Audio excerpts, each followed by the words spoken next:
Nous sommes de retour sur Direct Marché et j'accueille Armel Coville, gérant chez Odo Meriton Asset Management. Bonjour. Bonjour. Alors, on va revenir sur la Fed évidemment qui a soulagé les marchés, rassuré les marchés largement. On a vu d'ailleurs cette réaction très calme des marchés suite à la décision donc, de la Fed de relever ses taux. Ça faisait un an qu'on l'attendait, qu'elle en parlait, Janet Yellen, mais toujours reportant cette décision de finalement les relever. Ça y est, c'est chose faite. Exactement. C'était une bonne chose, vous l'attendiez? Oui, je crois qu'elle avait plus vraiment le choix. On l'attendait même pratiquement dès le mois de septembre. Ouais. Pour nous, tout était en place sur le marché américain pour justifier cette hausse des taux. Qu'est-ce qui a changé finalement entre septembre et décembre? Alors, des créations d'emplois qui ont continué d'accélérer quand même sur les mois d'octobre et novembre, un taux de chômage qui revient sur les 5%, des salaires qui commencent à frémir, un consommateur américain qui a le moral au plus haut. Donc, on va dire un secteur consommation, service qui marche très très bien aux États-Unis. Le risque de perdre en crédibilité aussi, de ne pas relever ses taux comme elle s'y était presque engagée.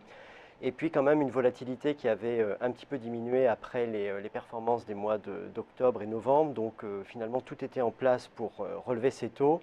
Mais en septembre, c'était déjà le cas selon vous? Mais en septembre, uniquement un tiers des investisseurs estimaient qu'une hausse des taux était possible. Là, la quasi-totalité des investisseurs l'attendaient, voire l'espéraient. Donc c'était aussi l'occasion de ne plus surprendre négativement le marché.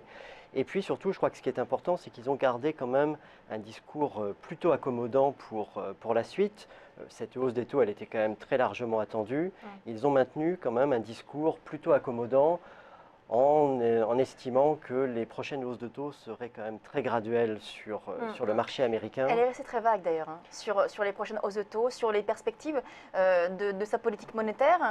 On attend aussi des éléments sur la diminution du bilan de la Fed. Aujourd'hui, on ne sait absolument rien. Alors, ce que les participations des différents membres de la Fed laissent entendre, c'est que tant sur 2016 que sur 2017, on aurait 4 hausses des taux faites par la Réserve fédérale américaine, ce qui est un élément important puisque c'est plus que ce que les investisseurs anticipent aujourd'hui. On attend 2 hausses des taux. Exactement.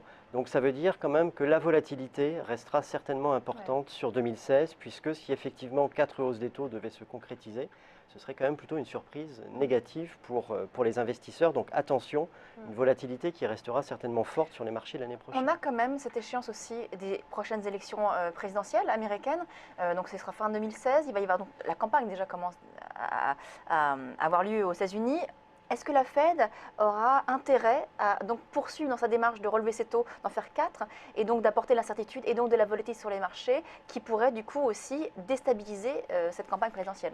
Normalement, la Fed n'intervient pas véritablement pendant la campagne électorale en termes de mouvement sur les taux d'intérêt. Donc on peut aussi imaginer que c'est pour ça peut-être que les investisseurs estiment que ce sera plutôt 2 hausses de taux que 4. En ce qui concerne la question sur la taille du bilan que vous mentionnez tout à l'heure, elle a quand même laissé entendre qu'elle allait réinvestir à la fois les coupons reçus sur les obligations qu'ils détiennent et réinvestir également les tombées d'obligations qui vont intervenir sur les prochains mois. Donc ça veut dire quand même un bilan qui ne devrait pas se réduire sur les prochains mois, donc une liquidité qui va quand même rester assez abondante sur le marché américain. Selon vous, quels vont être les impacts durant l'année 2016 de cette hausse des taux?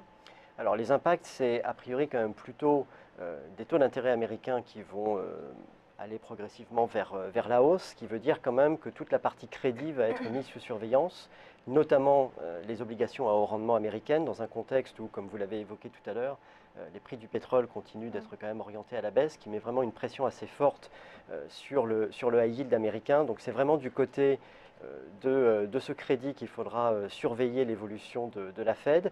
Et puis quand même aussi, le marché américain des actions a quand même été porté par les opérations de M&A, par les rachats d'actions opérés par les sociétés américaines qui se sont quand même endettées pour aussi réaliser ces rachats d'actions. Peut-être qu'un contexte de taux d'intérêt moins négatif, moins positif pour ces sociétés va quand même les inciter à réduire ces rachats d'actions qui étaient un gros catalyseur pour le soutien des actions américaines ces derniers temps. Alors, vous parlez des actions, les marchés quand même ont bien réagi à la hausse des taux de la Fed. Ça s'est fait de façon très calme, cela dit, mais on a vu comme depuis le début de la semaine une forte hausse des marchés actions, notamment les marchés actions européens. Alors c'est vrai que là, on corrige un petit peu aujourd'hui, mais est-ce que vous estimez qu'on pourrait quand même avoir ce rallye de fin d'année que tous les investisseurs attendent? Et espèrent en tout cas, c'est notre cas. On a quand même aujourd'hui le sentiment que Les banques centrales ont été au rendez-vous.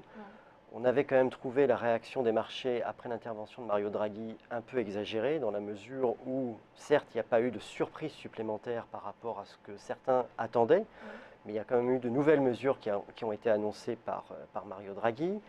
La Fed, finalement, est au rendez-vous aussi, à la fois sur la hausse des taux, mais sur un discours accommodant pour 2016. Donc pour nous, ça devrait quand même enlever un peu du stress qu'on avait pu connaître depuis le début décembre, dans un contexte quand même où les données économiques sont plutôt correctes, aux États-Unis, en Europe encore plus. Même le Japon, finalement, est un petit peu moins inquiétant que ce que l'on pouvait craindre il y a quelques semaines. Maintenant, un certain nombre de gérants ont quand même fait leur année sur 2015. Ce n'est pas forcément aujourd'hui que vous avez envie de faire un gros pari sur vos portefeuilles d'ici la fin de l'année. Donc on espère quand même plutôt une petite baisse de la volatilité qui permet quand même au marché de poursuivre sur sa tendance haussière du début d'année. Allez, on va se prêter maintenant au jeu des perspectives pour l'année 2016. C'est vrai que beaucoup de banques et de sociétés de gestion se prêtent à ce jeu en délivrant eh bien, les nombreux scénarios possibles donc, pour l'année à venir. De votre côté, chez Odo Meritan Asset Management, est-ce que vous avez vu plusieurs scénarios possibles qui pourraient se passer donc l'année prochaine? Alors, notre scénario central, c'est celui d'une stabilisation, voire d'un raffermissement de la croissance économique mondiale. C'est un scénario un peu contrariant par rapport à ce qu'on peut entendre aujourd'hui, mais on a quand même le sentiment qu'aux États-Unis, on a une économie qui reste portée par un consommateur qui va très très bien, qui profite des créations d'emplois, qui profite de la baisse des prix de l'énergie. Et ça se voit sur le marché immobilier, sur les immatriculations de voitures, une confiance qui est au plus haut. Donc au final, une économie américaine qui résiste plutôt bien. Donc vous pariez sur la poursuite d'une bonne économie américaine donc en 2016. Exactement, avec un rythme de croissance qui serait équivalent à celui de 2015, autour de 2,5%. Et donc, du côté des actions, ça suivrait également? Alors, ça c'est un autre sujet, puisque nous on distingue toujours ce qui est perspective de croissance des niveaux de valorisation, qui sont quand même relativement élevés pour les actions américaines. Non seulement relativement élevés, mais sur des niveaux de rentabilité pour les sociétés qui sont quand même pratiquement sur les plus hauts historiques. Donc le potentiel de bonne surprise pour les sociétés américaines nous semble quand même plutôt faible. On a vu quand même aussi que c'était des sociétés qui avaient largement profité de leur ingénierie financière en termes de fusion-acquisition et de rachat d'actions. On est quand même peut-être là aussi sur une moins histoire... de potentiel sur les marchés américains. Clairement.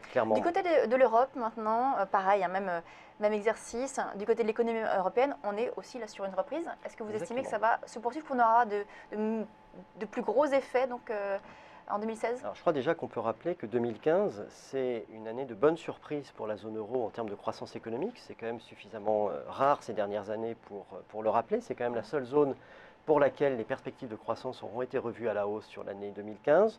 On a le sentiment que c'est une croissance qui va accélérer sur 2016. On le voit, le taux de chômage commence quand même à baisser aussi sur le marché européen. Les contraintes budgétaires sont aujourd'hui un peu moins fortes qu'elles ne l'étaient il y a encore 12-18 mois. On voit qu'un certain nombre de pays qui ont fait des réformes ces dernières années commencent véritablement à en profiter en termes de dynamisme économique. Quand on parle des sociétés, ce sont quand même des sociétés qui se sont beaucoup restructurées depuis maintenant la crise de 2008-2009, donc qui vont aussi très rapidement profiter d'une éventuelle accélération de la croissance de leur activité. Et puis ce qu'il faut garder en tête, c'est que cet alignement de planètes qui était positif en début d'année, pour nous il reste quand même positif, avec un prix des matières premières qui continue de baisser. Donc bonne économie et également bonne perspective sur les marchés actions? Exactement, avec quand même là la différence avec les sociétés américaines, ce sont des sociétés européennes qui ont quand même un potentiel de redressement des marges, du rattrapage, exactement, à faire pour des niveaux de valorisation qui sont quand même aujourd'hui plus attractifs qu'aux États-Unis. Merci Armelle Coville, donc gérant chez Odo Meritan Asset Management. Vous restez avec nous, on va parler maintenant d'un fonds que vous gérez, c'est Odo Patrimoine Revenu. A tout de suite.